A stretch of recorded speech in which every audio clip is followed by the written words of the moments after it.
Well, today I'm putting my 2006 Sierra by Forest River 30-foot 2-slide out fifth wheel. It's going on consignment tomorrow. Actually, we got a house, and so since we have the motorhome, really don't need this thing anymore. I've lived in it for the last 6 years.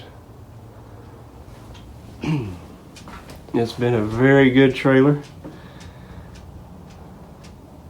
I've been through a lot of West Texas storms through this thing, and hail and everything else, and it's held up really well. Got a queen size bed, no mattress, full size shower, no furniture. I didn't have any of the original furniture in here. It was all junk, so I put my own stuff, so whoever gets it can do their own thing too.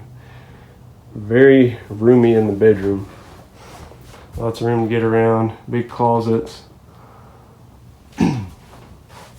Really nice trailer, really nice layout.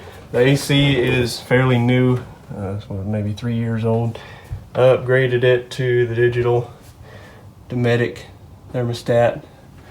The AC itself is a Coleman. I went with a Coleman. The refrigerator works good. The converter's brand new. And the furnace has recently been pulled out and serviced and fixed and checked. So that's it. Leave me a comment if you're interested in it. And like I said, it'll be on consignment here in Amarillo. And if you see this and you want to look at it, I can get you more information on it. So there it is.